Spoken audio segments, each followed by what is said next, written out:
Hello students, मैं त्रिपुरारी प्रजापति आज आपके लिए लेकर आया हूँ इलेक्ट्रिसिटी का लेक्चर नंबर सेकेंड। आपको याद होगा हम लोगों ने पिछली क्लास में पढ़ लिया इनके बारे में। इंट्रोडक्शन इसका electric charge, current and potential difference के बारे में हम लोगों ने डिस्कस कर लिया। अगर आप लोगों ने मेरा वीडियो नहीं देखा होगा, इनके बारे में जानना हो तो आप सर्च करना बायोकेमिस्ट्री का लेक्चर नंबर सेकेंड इलेक्ट्रिसिटी, आपको ये मिल जाएगा। ओके, आज अपन ने पढ़ने वाले हैं इसके आगे, जिसमें अपन देखेंगे इलेक्ट्रिक सर्किट कैसे बनती है, सर्किट डायग्राम कैसे बनाया जाता है, एंड उसके बाद मेन टॉपिक आने वाला है Ohm's law, V equal to I R. तो बहुत ज्यादा इंपॉर्टेंट पॉइंट्स है ओम्स लॉ, एंड उसमें आएगा अपन का रेजिस्टेंस एंड रेजिस्टिविटी। इस पे अपन काफी सारे न्यूमेरिकल्स करने वाले हैं, एंड उसके बाद मेन पॉइंट जहां से क्वेश्चन आता ही आता है उनका कॉम्बिनेशन, रेजिस्टेंस का कॉम्बिनेशन, सीरीज एंड पैरेलल। चलिए देखते हैं, ज्यादा लंबा वीडियो नहीं बनाने की कोशिश करते हैं, जहां तक हो पाता है वहां बनाते हैं। उसके बाद आगे का टॉपिक नेक्स्ट लेक्चर मिलेगा आपको। तो अपन इनके बारे में पढ़ रहे थे इंट्रोडक्शन, मैं थोड़ा सा रिवाइज करवा देता हूं आपको कि इलेक्ट्रिसिटी का मीनिंग होता है flow of charge, right. Electric charge का फ्लो होना। तो जब चार्ज फ्लो होता है उस चीज को बोलते हैं इलेक्ट्रोडायनेमिक्स, और अगर चार्ज रुका हुआ है किसी भी मैटर में उसको बोलते हैं इलेक्ट्रोस्टैटिक्स। तो अपन ने डिस्कस कर लिया था कि जो इलेक्ट्रिसिटी है किस फिनोमेनन पे काम करता है, तो इलेक्ट्रोडायनेमिक्स पे काम करता है। उसके बाद हम लोगों ने देखा कि चार्ज होता क्या है। चार्ज में अपन लोगों ने देखा कि दो टाइप्स के चार्ज होते हैं, plus charge and minus charge. हम लोगों ने डिस्कस किया कि अगर किसी मैटर से अगर कोई इलेक्ट्रॉन निकलता है या किसी भी एटम से कोई इलेक्ट्रॉन निकलता है, बाहर जाता है यानी लूज होता है, तो लूज ऑफ इलेक्ट्रॉन क्या होता है भाई, उस पे पॉजिटिव चार्ज आता है। एंड जब किसी भी मैटर पे किसी भी एटम पे अगर इलेक्ट्रॉन आता है यानी गेनिंग ऑफ इलेक्ट्रॉन, तो वो होता है माइनस चार्ज होता है। तो चार्ज का यूनिट क्या था हम लोगों ने देखा, coulomb. And positive charge, negative charge and charge by rubbing, जब इसे रब करते हैं तो कौन कौन से चार्ज आते हैं।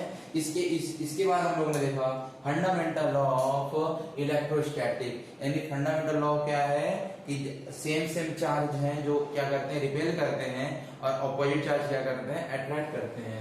इसके बाद हम लोगों ने देखा कंडक्टर, इंसुलेटर, एंड इसके अलावा एक और पॉइंट था सेमीकंडक्टर, है ना। कंडक्टर में हम लोगों ने देखा कि उसमें फ्री चार्ज होते हैं। फ्री चार्ज होने की वजह से क्या है, उसमें इलेक्ट्रिसिटी कंडक्ट होता है एक पॉइंट से लेकर दूसरे पॉइंट तक। इंसुलेटर में हम लोगों ने देखा कि इंसुलेटर वैसा चीज होता है जिसमें फ्री इलेक्ट्रॉन होता ही नहीं है। अब जिसमें फ्री इलेक्ट्रॉन नहीं है करंट पास नहीं करेगा। अब करंट पास नहीं करेगा तो क्या हो गया भाई, इंसुलेटर हो गया। सेमीकंडक्टर जिसमें दोनों के बीच का हो। इसके बाद हम लोगों ने मेन चीज main point electric current. Electric current को आई से डिनोट किया जाता है। हम लोगों ने इसके बारे में पूरे अच्छे से डिस्कस कर चुके हैं, राइट। तो इलेक्ट्रिक करंट में क्या पढ़े, कुछ याद है क्या, बताओ। हाँ बिल्कुल यही राइट आंसर कि पर यूनिट चार्ज, मतलब एक चार्ज पर यूनिट टाइम में कितना फ्लो होता है, राइट। एक पर यूनिट टाइम यानी चार्ज अपॉन टाइम, राइट, कि एक सेकेंड में कितने चार्ज फ्लो होते हैं, क्या बोलते हैं, करंट बोलते हैं। ठीक है, क्या याद आया कुछ। तो करंट क्या था, चार्ज अपॉन टाइम, इसका यूनिट निकाले, चार्ज का कूलम्ब, टाइम का सेकंड, तो कूलम्ब पर सेकंड। इसका एक और यूनिट था एम्पियर। दूसरा क्या हुआ है, इसका क्वेश्चन आता है 1 एम्पियर क्या था। तो जब अगर 1 सेकेंड में अगर 1 कूलम्ब चार्ज फ्लो होता है तो करंट क्या होता है, 1 एम्पियर होता है। इसके बाद हम लोगों ने देखा इसके बारे में, कैलकुलेट किए थे इलेक्ट्रॉन, कुछ याद आ रहा क्या। इसके बाद डायरेक्शन देख लिए हम लोग कि इलेक्ट्रॉन के अपोजिट डायरेक्शन में क्या होता है, करंट फ्लो होता है। एंड करंट को मेजर करने के लिए जो इंस्ट्रूमेंट होता है जिसका नाम एमीटर है, कुछ याद आ रहा है क्या। एमीटर किसमें ऐड किया जाता है, बिल्कुल सीरीज कॉम्बिनेशन में ऐड किया जाता है। एंड इसके बाद हम लोगों ने देखा पोटेंशियल डिफरेंस। इक्वेशंस यहाँ था, आप लोगों ने सॉल्व किया क्या इक्वेशंस को। देखो electric bulb draws a current of, current क्या है यहाँ पे, करंट कितना है 0.25 एम्पियर, है ना। कितने मिनट के लिए, टाइम कितना है, time is equal to 20 minute. क्या इसे सेकंड में लाना पड़ेगा क्या, बिल्कुल लाना पड़ेगा। Calculate the amount of electric charge, भैया कितना आसान क्वेश्चन है। इसमें क्या पूछा है, चार्ज पूछा है। यहाँ लगा दो करंट क्या होता है, करंट यानी आई है ना, आई इक्वल टू क्या होता है, कूलम्ब अपॉन टाइम यानी सेकेंड। भैया आई कितना दिया है 0.25 is equal to coulomb coulomb coulomb क्या निकालना है, find the amount of electric charge, भैया वही निकालना है। कूलम को कूलम रहने दो एंड टाइम किस में लेना है, सेकंड में। तो यहाँ की दिया है 20 मिनट्स, तो 1 मिनट में कितना सेकंड, 1 मिनट में 60 सेकंड, मल्टीप्लाई करना पड़ेगा क्या 60 से। कूलम क्या हो जाएगा यहाँ पे, coulomb is equal to multiply कर दो किससे 0.25 से, तो 20 इंटू 60 इंटू 0.25, कैलकुलेशन तो आता है ना भाई, कैलकुलेशन कर लो, इतना क्या आ जाएगा, कूलम आ जाएगा आपका आंसर। ओके आगे बढ़ते हैं। इसके बाद अपन ने डिस्कस कर लिया था इसके बारे में कि उसका क्या होता है, डायरेक्शन क्या होता है कंडक्टर में, है ना। इसके बाद अपन का टॉपिक था potential difference and electric potential, भी अपन का हो चुका है लेक्चर नंबर फर्स्ट में। आज हम लोगों ने पढ़ने वाले हैं, आज अपन का डिस्कस होने वाला है किस पे भाई, आज होने वाला है इलेक्ट्रिक सर्किट पे।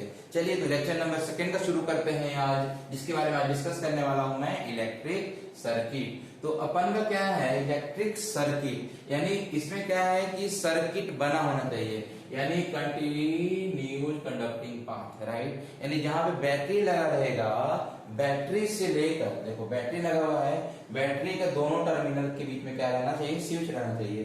और जितने भी आपके पास इंस्ट्रूमेंट है, यानी जितने भी रेजिस्टेंस हैं, जैसे क्या किया, बल्ब हो गया, है ना, टीवी हो गया, कूलर हो गया, फ्रिज हो गया, जितने भी चीजें हैं सबको यहाँ लगा देना है एंड फाइनल बैटरी के दूसरे पॉइंट से जोड़ देना है। तो जब बैटरी के दोनों टर्मिनल से बाकी सामान को जोड़ दो और एक स्विच लगा दो, क्या हो जाएगा, वो इलेक्ट्रिक सर्किट रेडी हो जाएगा। देखो यहाँ पे एक continuous conducting path consisting of wires, जिसमें क्या रहेगा, वायर्स रहने चाहिए, क्या रहने चाहिए, वायर्स रहने चाहिए। उसके अलावा कुछ रेजिस्टेंस, रेजिस्टेंस क्या होता है, जो करंट को रोकने में हेल्प करे। यानी मान लो कोई सामान है ना, इलेक्ट्रिक इंस्ट्रूमेंट, जैसे कि बल्ब हो गया, है ना, हीटर हो गया, कूलर हो गया, फ्रिज हो गया, कुछ भी ले लो आप, सारे सामान है ना, ये सब सामान को उसमें ऐड कर दो। एंड बीच में क्या होना चाहिए भाई, स्विच जरूर होना चाहिए, है ना।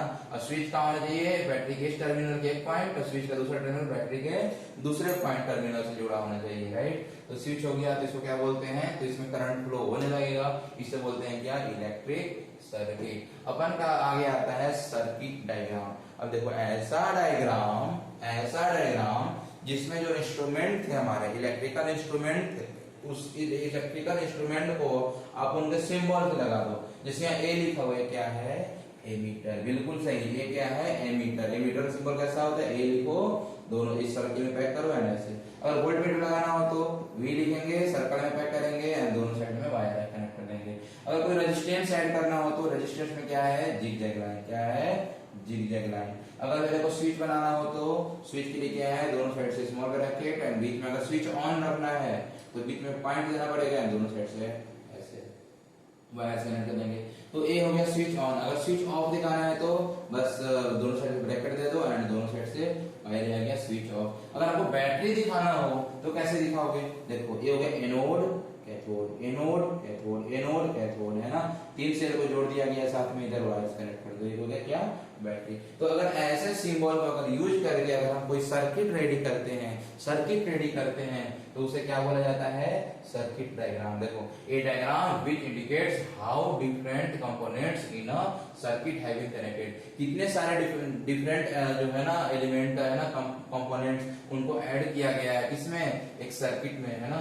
तो उनके कैसे ऐड करना है, इलेक्ट्रिकल सिंबल देके। भैया यहाँ पे कूलर और फ्रिज या पंखा नहीं बनाना है, राइट, कि हमें पंखा ऐड करना है तो यहाँ पे पंखा बना दो या कूलर बना दो या टीवी बना दो, नहीं, उनका सिंबल होता है ना, सिंबल से ऐड कर दो, क्या बन जाएगा, सर्किट डायग्राम। बहुत इजी है। अब सर्किट कितने टाइप्स के होते हैं, मेन चीज आता है, सर्किट 2 टाइप्स के होते हैं। बच्चे यहाँ पे बहुत कंफ्यूज हो, ध्यान से वो हीरो, इधर इधर इधर देखो, इधर ध्यान से क्या लिखना है कि सर्किट 2 टाइप्स के होते हैं, एक ओपन सर्किट, दूसरा क्लोज सर्किट। अरे भाई सुन के लगता है कि क्लोज सर्किट में करंट फ्लो नहीं होगा, बट उल्टा उल्टा होता है, करंट सर्किट क्लोज सर्किट होता है।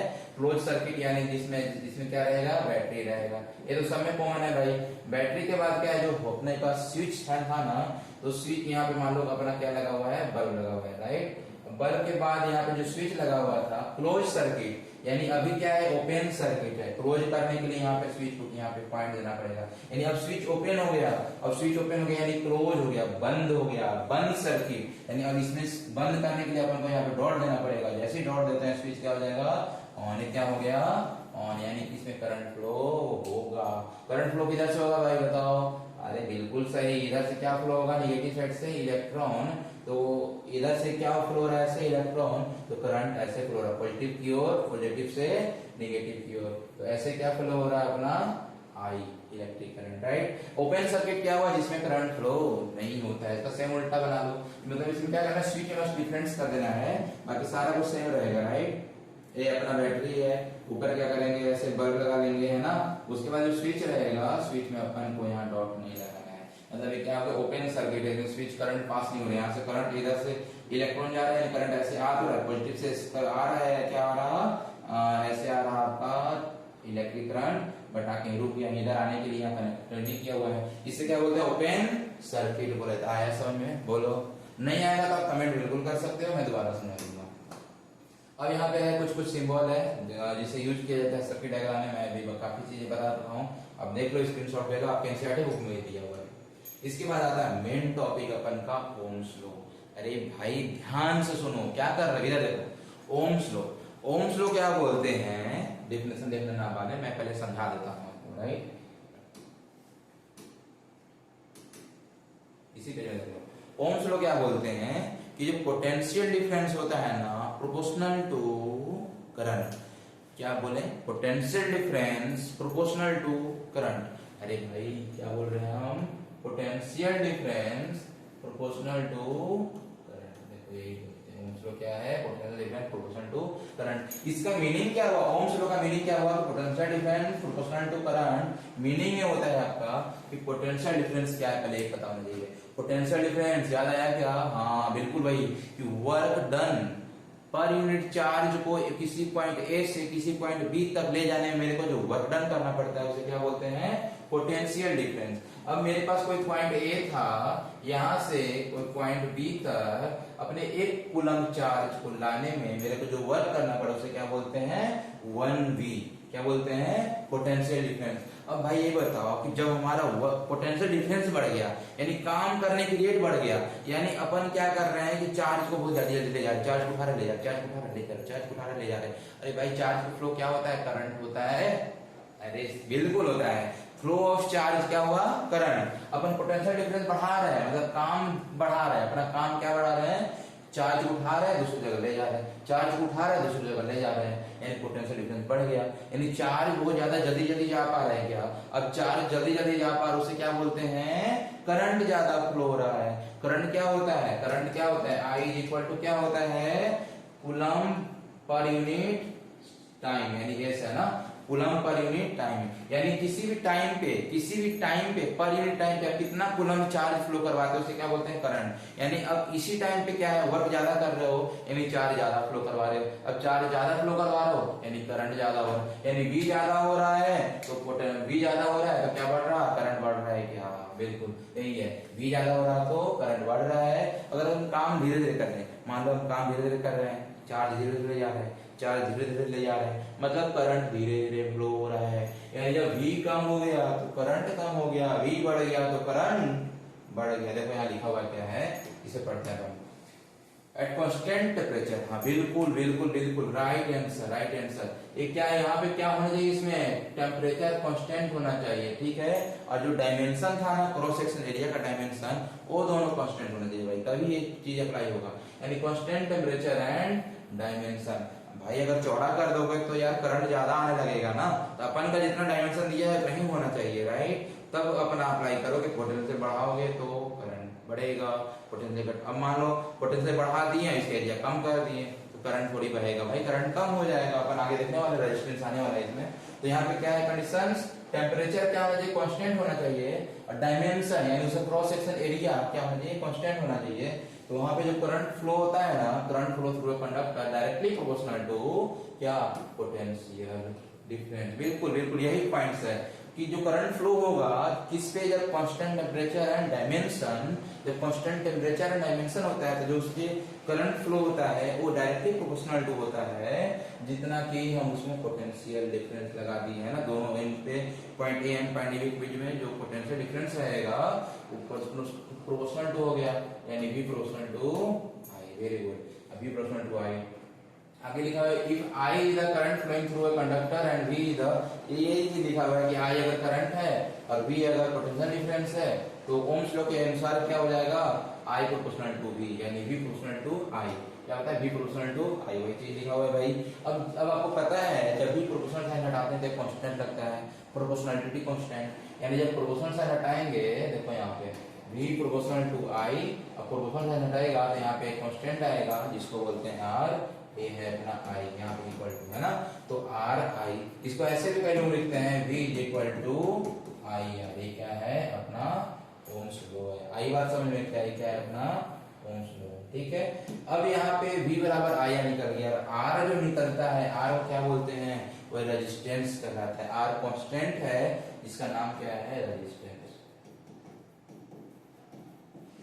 यहाँ पे खोज किसकी होती है ओम्स लॉ में? रेजिस्टेंस की होती है। सॉरी मैं थोड़ा पानी पी लेता हूँ।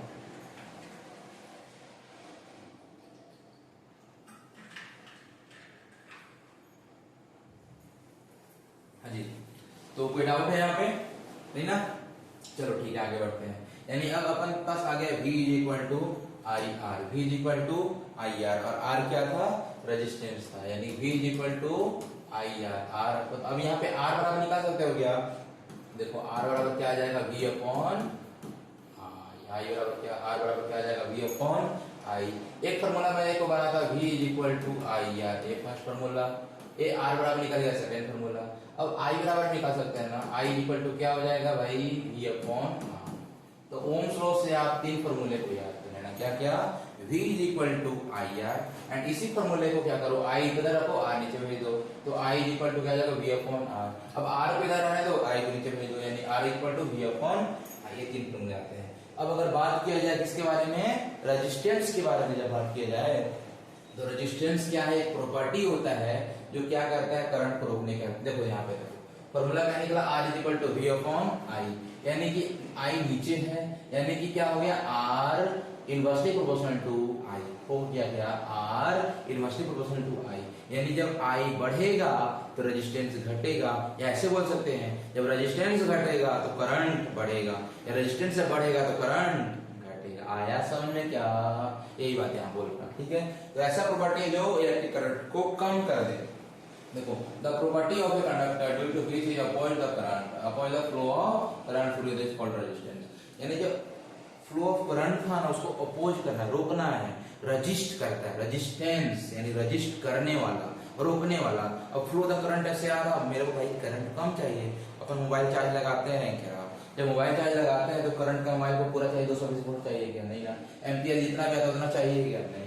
उसको कम करना है मेरे को, तो वहाँ पे चार्जर के जो होते हैं ना मेन सर्किट, उसमें रेजिस्टेंस लगाए जाते हैं काफी सारे, ताकि उसको करंट को रोक दिया जाए और अपना लिमिटेड करंट आए। तो ठीक है क्या? तो यही सब है रेजिस्टेंस के बारे में। अब इसका ऐसा यूनिट की बात किया जाए तो ऐसा यूनिट होता है आपका ओम्स। इसको कैसे लिखते हैं? ठीक है क्या? सिंबल ऐसे होता है ओम्स के बारे में। ठीक है, और देखो मेन पॉइंट्स क्या है? Value of r is independent with respect to the value of v and i। r का होता है इंडिपेंडेंट है v और i को लेकर, राइट। अब अगर बात किया जाए ओम्स को लेकर, देखो अभी फॉर्मूला क्या निकला था? r is equal to v upon i। अब r का यूनिट क्या था? ओम। अब बोल रहा है कि ओम 1 ओम बताओ। पिछले क्लास जैसा कर लो, तो जैसे कॉलम में अपन बात किए थे कि 1 ओम इज इक्वल टू, अपन क्या करेंगे? ऊपर रख दो 1 वोल्ट, नीचे रख दो 1 आई का क्या हो गया? एम्पियर। 1 एम्पियर क्या है अपना? 1 राइट। क्या है? 1 वोल्ट अपॉन 1 एम्पियर। यानी 1 ओम कब होगा? अगर हमारे सर्किट से 1 एम्पियर करंट फ्लो होने में अगर 1 वोल्ट का वर्क करना पड़े तो क्या कहलाता है? वो 1 ओम कहलाता है। देखो क्या लिखा हुआ है? If the circuit I is 1 ampere, I कितना हो गया? 1 ampere through conductor having potential difference, potential difference कितना हो गया? 1 वोल्ट हो गया। Then resistance R of conductor, जो तो उस टाइम जो रेजिस्टेंस होगा, रोकने वाला जो प्रॉपर्टी होगा, कितना होगा?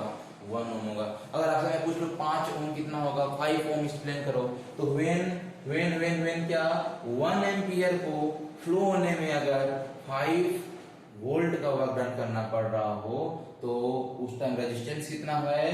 5 ओम है। अगर 10 ओम पूछा जाए तो 10 वोल्ट, 20 ओम पूछा जाए तो 20 वोल्ट। यानी अपना का एम्पियर तो 1 ही रहेगा। 1 एम्पियर करंट को फ्लो होने में, यानी उसको रोकने में, जो रोकने वाला जो है वो अगर इसको 1 एम्पियर को एक जगह से दूसरी जगह भेजना है मेरे को, कितना वोल्ट लगा, कितना वर्क डन करना पड़ा भेजने में, वही प्रोपोर्शनल कर लेंगे ओम का। अगर 1 एम्पियर को फ्लो होने में है ना 1 वोल्ट अगर हो रहा है, काम करना पड़ रहा है, तो उस टाइम क्या हो रेजिस्टेंस है वहां पे 1 ओम। एग्जाम में आता है, स्क्रीनशॉट ले लो, है ना। आगे देखते हैं अपन क्वेश्चन से कुछ। चलिए क्वेश्चन ट्राई करते हैं। पहले आप करो, है ना, स्क्रीनशॉट लो, रोको, पॉज करो एंड आप करो ट्राई से। हो गया क्या?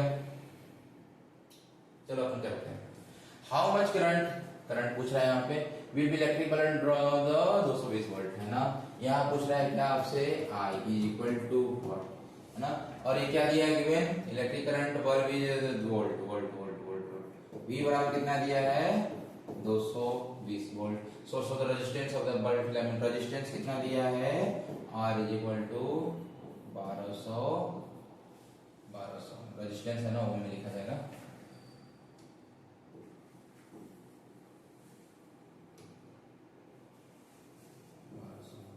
हो जाएगा क्या सॉल्व, क्या फॉर्मूला अभी, V इज इक्वल टू आई है, राइट। आपसे निकालना है I, तो I बराबर क्या होता है V अपॉन R, रख दो यहाँ पे। V कितना है 220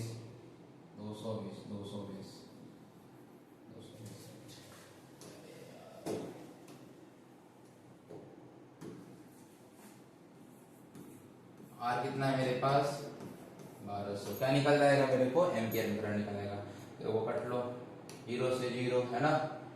एक कैसे कटेगा, 2 से काट दो 11, 2 से काट दो 60, यानी आ जाएगा आपके पास 11/60 एम्पियर। अब इसे कट करके पॉइंट्स में से लिख सकते हो, राइट।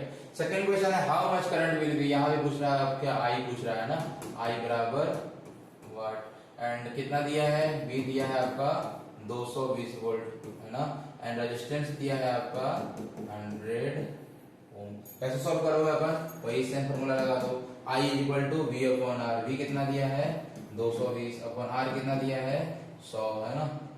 यार जीरो क्यों नहीं ले रहे हैं, 220, राइट। क्या 220 अपॉन 100, 0 से 0 गया, 2 से गया 11 से, 2 से गया 5 से, है ना, यानी कितना आ गया 11/5 एम्पियर। आंसर हो गया क्या। चलो आगे देखते हैं। अब क्वेश्चन नंबर सेकंड है, potential difference between the terminals of the electric heater is, अब दिया है पोटेंशियल डिफरेंस, है ना। पोटेंशियल डिफरेंस बोले तो V कितना है 60 volt. When it draws a current, अगर करंट यहाँ से क्रॉस होता है 4 एम्पियर, यानी I इक्वल टू क्या है 4 एम्पियर, है ना, from the source. What current, क्या करंट फ्लो होगा, potential difference is the 120 volt कर दिया जाए। तो आप क्या करो, यहाँ पे R निकाल लो, R यहाँ पे अप्लाई कर दो, करंट निकल जाएगा। नहीं समझे, चलो करते हैं। यहाँ पे क्या निकालो, R निकालो, है ना। R निकालोगे तो R क्या होता है V अपॉन I, कैसे किए, V equal to I R Ohm's law से। तो R क्या हो जाएगा अपन का V अपॉन I। V कितना दिया है 60, I कितना दिया है 4, है ना, 4 है ना, कितना है 4 है। 4 से कट करोगे 15 4 जा 60, 15 4 जा 60, कितना आ गया आपका 15 आ गया, कितना आ गया 15, यानी R बराबर कितना है 15 ओम। अब क्या बोल रहा है यहाँ पे, R बराबर मेरा निकल चुका है 15 ओम। पोटेंशियल डिफरेंस कितना दिया है 120 वोल्ट। अब इसमें पूछ रहा था what current will be the heater, यानी कि पूछ रहा है करंट बराबर क्या हो जाएगा, सेम करो, V is equal to I R, तो I is equal to V upon R। V कितना है 120, R कितना है 15, है ना, 5 से काट दो, 5 3 जा 15, 5 2 जा 10, 2 20, 5 4 जा, है ना, यानी कि 3 से जाएगा ये कितने बार में 8 टाइम्स में, डायरेक्ट मतलब 15 8 जा 120, राइट। तो 8 क्या निकल गया एम्पियर आ गया, तो क्या चीज आंसर। बोलो कोई दिक्कत है, अब क्वेश्चन नेक्स्ट है, करो आप ट्राई करो, 5 सेकंड देता हूं, आप पॉज करो और ट्राई करो।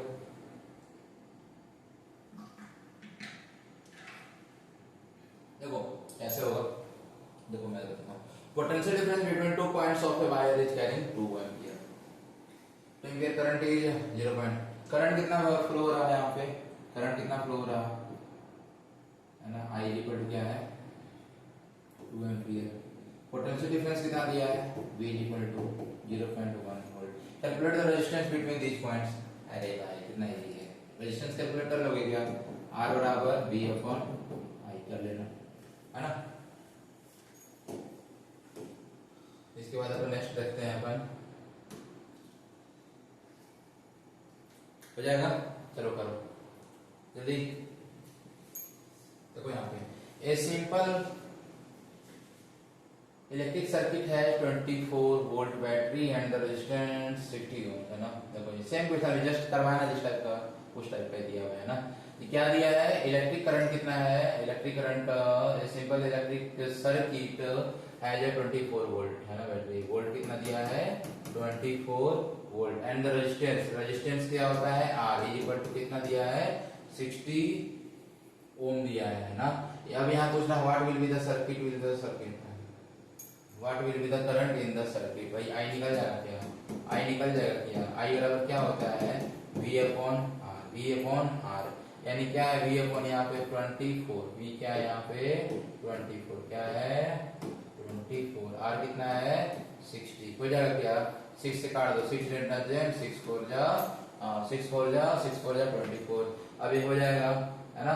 क्या हो जाएगा भाई 2 से काट दो, 2 2 जा 4 2 5 जा 10 यानी 2/5।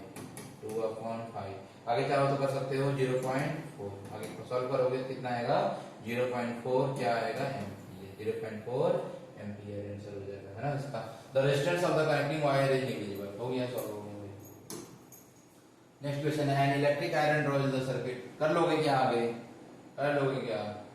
An electric iron draw the current of 3.4 ampere, है ना। करंट I इक्वल टू कितना दिया है 3.4 एम्पियर फ्रॉम ऑफ 220 वोल्ट यानी V इक्वल टू दिया है 220 volt supply line. What current will be the current in the 100 volt, 100 volt पे कितना हो जाएगा, अरे भाई सेम टू सेम, यहाँ पे क्या करो R निकाल लो, R और क्या हो जाएगा V अपॉन I यानी क्या हो जाएगा 220 क्या हो जाएगा यहाँ पे आपका 220 अपॉन I क्या है 3 अपॉन 3.4, ठीक है। I कितना हो गया 3.4, क्या करो यहाँ पे अब आपको निकालना कितने में है 100 में है, एक जीरो यहाँ से पॉइंट उठाओ ऊपर 0 कर दो, राइट। तो आपका आ गया 2200 अपॉन 34, ये अपना R निकल गया और यहाँ V दिया है, V दिया है कितना 100 वोल्ट, R कितना निकल गया 2200 अपॉन 34।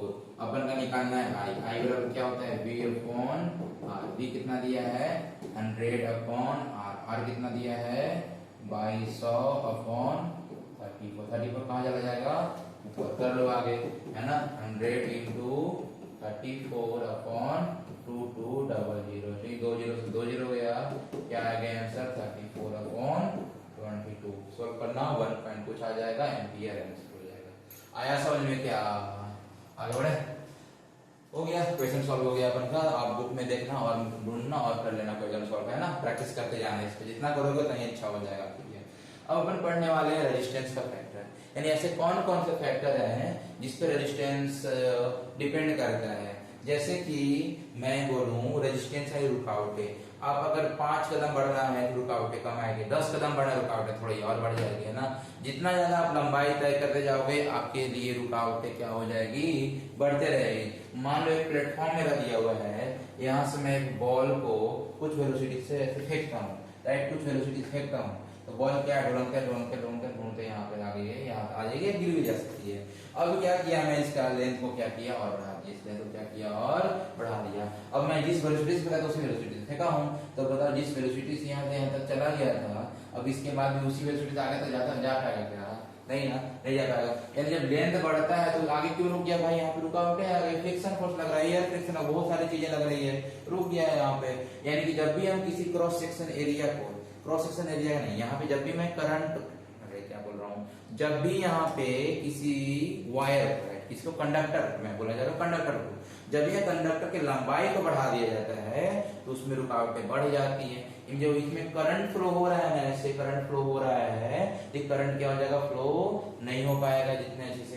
यानी कि क्या हो गया अगर R बढ़ाएंगे तो मतलब R प्रोपोर्शनल टू लेंथ, यानी कि अगर लेंथ बढ़ाएंगे तो आर बढ़ेगा, लेंथ कम करेंगे तो आर कम हो जाएगा। आर क्या है? रुकावट है, लेंथ। राइट, समझ में आया क्या? देखिए अपने पॉइंट्स है ना। देखो एक पॉइंट्स करा हुआ यहाँ पे कि resistance of any conductor is directly proportional to the length, directly proportional to the length. यानी कि अगर लेंथ बढ़ेगा तो आर बढ़ेगा, लेंथ घटेगा तो आर घटेगा। दूसरा पॉइंट है क्रॉस सेक्शन एरिया। दूसरा पॉइंट क्या है? Cross section area. यानी कि यहाँ पे मैं बात करूंगा कि अगर मैं क्रॉस सेक्शन एरिया को बढ़ा दूं तो करंट ज्यादा फ्लो हो पाएगा, क्रॉस सेक्शन एरिया को कम कर पाऊं तो करंट कम फ्लो हो पाएगा। मतलब कि करंट अब देखो ना, क्रॉस सेक्शन एरिया को बढ़ा रहा हूं तो करंट ज्यादा फ्लो हो पा रहा है, यानी रुकावटें कम हो गई ना। यानी कि अगर मैं क्रॉस सेक्शन एरिया बढ़ाता हूं तो रेजिस्टेंस कम हो जाता है, और जब मैं अगर क्रॉस सेक्शन कम करता हूं तो रेजिस्टेंस बढ़ गया तो करंट फ्लो नहीं हो पाएगा। यानी इनवर्सली प्रोपोर्शनल टू, यानी क्या बोल सकते हैं? Resistance of the conductor of inversely proportional to the area of the cross section. भैया एक कोई कंडक्टर था अपना, इसका एरिया जो होगा ना, यहाँ पे इसका एरिया जो होगा, एरिया क्या होता है? ये सर्कल बन रहा है ना, तो एरिया क्या होता है? एरिया बराबर होता है पाई आर स्क्वायर। याद रखना अपन क्वेश्चन सोल्व करने मिलेगा, पाई आर स्क्वायर। यानी जब एरिया बढ़ेगा तो रेजिस्टेंस कम होगा, और एरिया छोट कम होगा तो रेजिस्टेंस बढ़ जाएगा। अब इन दोनों इक्वेशन को मैं मिलाकर बोल सकता हूँ, जैसे था ना मेरे पास आर प्रोपोर्शनल टू, क्या था फर्स्ट पॉइंट? क्या था? आर प्रोपोर्शनल टू एल, एक इक्वेशन नंबर फर्स्ट था। सेकंड क्या हो गया? R inversely proportional to 1 by A, है ना, cross section area, equation number 2 हो गया। अब मैं दोनों को मिला दूं, क्या हो जाएगा? R directly proportional to L upon A, हो गया क्या? R directly proportional to L upon A. अब मैं जब भी प्रोपोर्शनल साइन हटाऊंगा तो कांस्टेंट आएगा, है ना, जिसको बोलते हैं कांस्टेंट, है ना। कांस्टेंट का नाम क्या है? यहाँ पे देंगे अपन आर इज इक्वल टू, एक सिंबल आ गया यहाँ पे रो, इसको क्या बोलते हैं? रो, रो एल अपॉन ए। तो रो क्या है भैया? रो होता है रेजिस्टिविटी। क्या होता है? यहाँ पे डिस्कवरी होता है किसका? रेजिस्टिविटी का डिस्कवरी हो गया। तो रो क्या है? इसको बोलते हैं आर एच ओ, रो। ठीक है, क्या बोलते हैं? Rho. R equal to rho L by A, और रो क्या है? रेजिस्टिविटी। ठीक है क्या? ये रो क्या है? रेजिस्टिविटी। अपन इसके बाद रेजिस्टिविटी के बारे में अगर पढ़ना हो मेरे को, तभी क्या निकाले अपन? R is equal to rho L by A. इसको ऐसे लिख सकते हैं क्या? R is equal to rho L ऊपर हो गया, ए नीचे हो गया। अब क्या है कि अगर रो निकालना रहे तो रो इज इक्वल टू क्या हो जाएगा? आर ए मल्टीप्लाई हो जाएगा अपॉन एल आ जाएगा नीचे, यानी रो का फॉर्मूला निकल गया। तो रो रेजिस्टिविटी है क्या भाई? तो भी क्या है? प्रॉपर्टी है, property which resist the flow of current in a conductor but only depends on the nature of the material.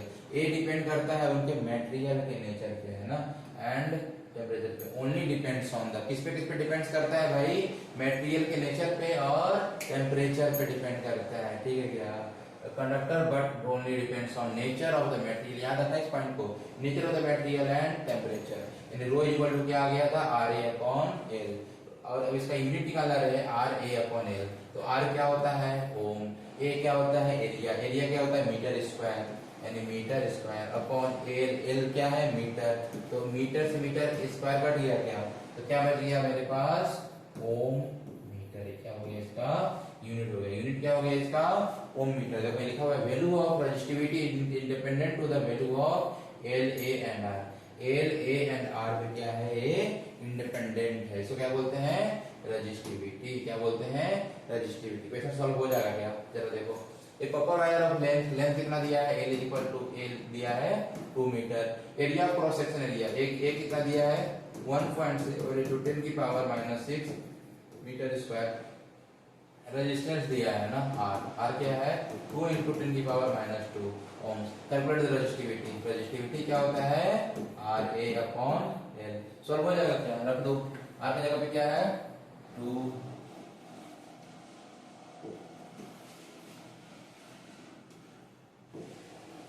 Are कितना है? 2 into 10 to the power -2 into a 1.7 into 10 to the power -6 upon R A upon L. L कितना है? 2 क्या हो जाएगा? Cut जाएगा, आपका आ जाएगा 1.7 इंटू, अब देखो ए मल्टीप्लाई में है ना, तो मल्टीप्लाई में पावर जुड़ जाता है, माइनस या माइनस तो कितना हो जाएगा? 10 की पावर -1, ना इतना क्या हो गया? आंसर हो गया। आपको निकालना है रेजिस्टिविटी, यानी क्या हो जाएगा इसमें? Unit ohm metre. अभी जस्ट देखा था ना, इधर भी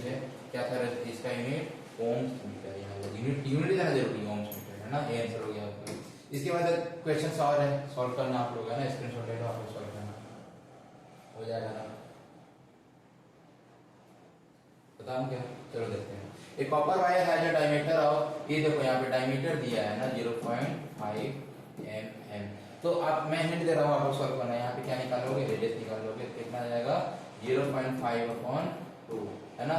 इससे सॉल्व कर सकते हो या ये भी अप्लाई कर सकते हो है ना। ये क्या है अभी mm में है, यानी 0.5 यानी 0.25 है ना, इज इक्वल टू क्या आएगा 0.25 है ना, 0.25 mm में है, ठीक है। एक r निकला है, इसका एरिया क्या आ जाएगा पाई r स्क्वायर, पाई का होता है 22/7 r स्क्वायर यानी 0.25 इंटू 0.25 कर लेना है ना। इसके बाद अपना एरिया निकल जाएगा, एरिया निकल आएगा, देखो एरिया निकल आएगा, कितने कुछ आ पाएगा।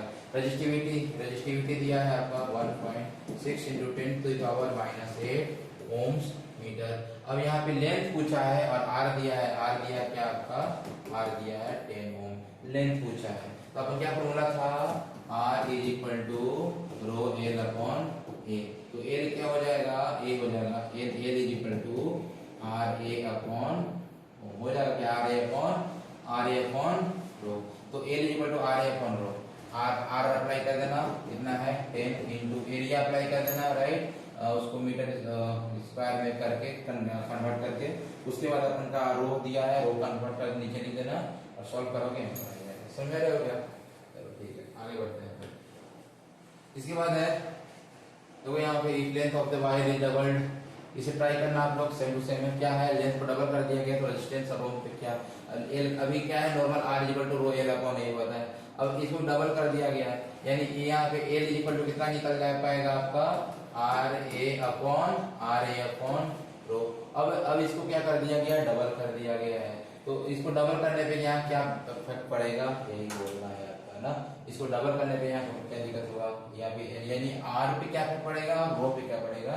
चलो ये देखना हो जाएगा क्या आपसे सॉल्व, बोलो हो जाएगा क्या, कैसे करोगे, कैसे करोगे, बस ऐसे ही करना है ना।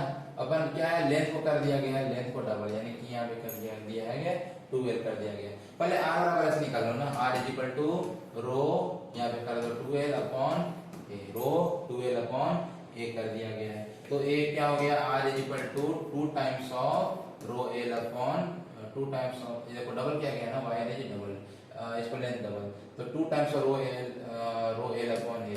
पहले r इज इक्वल टू क्या था, ओनली क्या था, रो l अपॉन ए, पहले क्या था r is equal to rho l upon ए।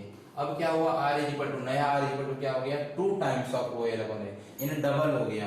जब लेंथ को डबल किए तो r क्या हो गया, डबल हो गया। अब ओम निकालना है ना, मतलब रो निकालना है, तो रो के लिए मैं बताता हूँ ऐसे निकालना। बोलो ये सब समझ में आया क्या, रेजिस्टेंस कैसे हुआ। देखो स्टार्टिंग में क्या था, r is equal to rho l by A, r is equal to क्या था rho l by A, rho r is equal to क्या है आपका रो l बाई ए। अब क्या है, l को डबल कर दिया गया 2l, यानी कि 2 times into rho l by A, यानी कि जब l को डबल करने पे r बराबर क्या है 2 टाइम्स ऑफ, यानी कि डबल हो गया, r भी क्या हो गया डबल। अब रो बराबर क्या हो जाएगा भाई, तो रो बराबर क्या होता है भाई, रो बराबर होता है r a अपॉन l होता है, r a अपॉन l लिखा हुआ है, राइट, ये क्या है l, rho a upon l होता है। अब l को डबल कर दिया गया ना 2l, यानी rho is equal to R A upon 2l, यानी देख लो क्या हो रहा है, rho is equal to 1/2 into R A upon L. Starting में था आर ए अपॉन एल, अब क्या हो गया 1/2, यानी जब हम लेंथ को डबल करते हैं तो रजिस्टिविटी क्या हो जाता है, आधा हो जाता है, रजिस्टिविटी क्या हो जाता है, आधा हो जाता है। भाई ये ट्रिक है, सब पे ऐसे अप्लाई करना है, कुछ भी चेंज करे, कुछ भी नया निकाले बोले यही करो, पहले उसका वैल्यू निकाल लो, जो पूछ रहा है उसका वैल्यू लिख लो, फॉर्मूला लिख लो, और जो डबल किया गया, ट्रिपल किया गया, 4 टाइम्स किया गया, और देखिए यहाँ पे 4 टाइम्स किया गया, 4 टाइम्स कर दो, 4 टाइम्स आ जाएगा, रेजिस्टेंस का इफेक्ट 4 टाइम्स बढ़ जाएगा। यहाँ पे एल को यहाँ पे अब रो मतलब आपसे रो पूछा था ना, रेजिस्टिविटी का फॉर्मूला लिख दो, रेजिस्टिविटी बराबर आर ए अपॉन एल। अब resistivity equal to R A upon L को रख लो अब 2l, न्यू वाला रेजिस्टिविटी है ना, यानी रेजिस्टिविटी ये फर्स्ट था, ये रेजिस्टिविटी डैश है, ये आर फर्स्ट था, ये आर डैश है, समझ रहे हो क्या, ये न्यू वाला रेजिस्टिविटी है। तो न्यू वाला resistivity is equal to half हो गया आर ए अपॉन, पुराने वाले से क्या हो गया, आधा हो गया। आई बात समझ में। इसके बाद अपन क्या है, इफेक्ट ऑफ टेम्परेचर, अपन का आज लास्ट पॉइंट यही रहने देते हैं, लास्ट टॉपिक। इसके बाद मैं डिस्कस करूंगा ये रजिस्टर्स को अगले क्लास में, है ना। Affect of temperature. चलिए देखते हैं इसका है अफेक्ट ऑफ टेम्परेचर, यानी कि टेम्परेचर बढ़ेगा तो क्या क्या इफेक्ट पड़ने वाली है। तो देखो यहाँ पे 3 पे अलग अलग पड़ने वाली है, यानी कंडक्टर जिसमें करंट फ्लो हो रहा था, है ना, इसमें क्या है, एटम है, एटम है, एटम है। ये एटम में क्या है, अभी करंट फ्लो हो रहा था, इधर कंडक्टर है ना, इसमें करंट आई फ्लो आराम से हो रहा था, कंडक्टर है भाई। अब क्या इसमें हीट दे दी, यहाँ पे क्या लगा दी, इसमें आग लगा दी है ना, इसमें हीट दे दी है। हीट देने से क्या होगा, इसके एटम्स क्या है, एनर्जी मिल जाएगा, वाइब्रेट होने लगेंगे। या फिर ऐसे समझो आप कि अभी जो एटम था, ये प्लस चार्ज है, जो एटम है यहाँ पे, तो एटम का जो इलेक्ट्रॉन फ्री नहीं था वो भी क्या हो गया, फ्री हो गया। मतलब ऐसे समझो कि वहां पे ट्रैफिक जाम हो गया।